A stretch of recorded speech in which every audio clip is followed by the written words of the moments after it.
When we're first starting in business, acquiring our first customers is sometimes the hardest customers we'll ever get. In some cases, it's actually the easiest customers we'll ever get. Because what we're going to do is we're going to start with basically our phones. We're going to start with our own, you know, pardon the old phrase, but our own Rolodex, right? We're going to go through our contacts and we're going to understand, okay, who out of maybe the 200 people on my phone can I reach out to and say, hey, I'm starting my own thing. I'm going to be, I don't know, selling insurance, right? Like, let me start calling each person in my phone to start getting confidence in my pitch, get ideas out there, get feedback on what's working, what's not working. And we really want to try to convert most of our friends, family, people that we know to be our first customers because these people are going to be people that trust you already and are going to be a little bit easier to get a chance to be able to provide your service. But at the same time, you're going to be figuring out how to do your service or your product for those people. So there's going to be a lot of mistakes. You need to understand you're going to get a lot of feedback, but you also need to leverage those people. You need to give them probably more than what you're willing to give the future customers to give them a service and an experience that is far above anything that they've received because the importance is going to be for them to start networking with their friends and their family and their coworkers to say, hey, I have a person that does insurance now. You know, are you looking for insurance? And start advocating for you, sharing you on social media, and start branching out your network through them in order to get more customers. A lot of our costs when we're first starting our business is just going to be acquiring new customers. And so we need to think about, okay, how can I do this on the cheap?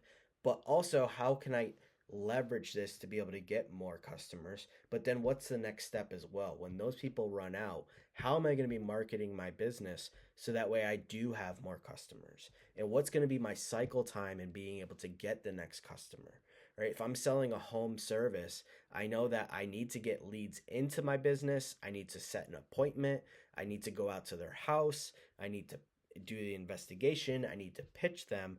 I need to get a sale. I need to follow up with that customer. I need to do the operation. I need to do a follow up at the end. And so, is it a month? Is it weeks? Is it minutes? You know, depending on what you're selling, you need to understand how long or, you know, how many people need to be in my pipeline. So I understand that, okay, I'm going to close a certain percentage of all the people I talk to. Industry basics are about 30% in the service industry. And so 3 out of 10 people you're actually going to sell. So that means you're going to run 10 appointments and only 3 of those people are going to sell, but you're still investing 10 people's worth of time. And so you need to start understanding how much or how many appointments do I need to run in order to do the revenue that I want to do on a monthly basis. So if I'm looking at a monthly basis, maybe I need to run 100 appointments to get 30 sales. Does 30 sales actually feed my business to the point where I need it to be? Right? So we're really always focusing on networking. And so when we're thinking about those things, we need to think about what are the things I need to leave with a customer or set the expectation with that customer so they can start now advocating for me. Is it business cards? Is it pamphlets? Is it one page one page flyers? Is it reviews? Is it emails? Is it newsletters?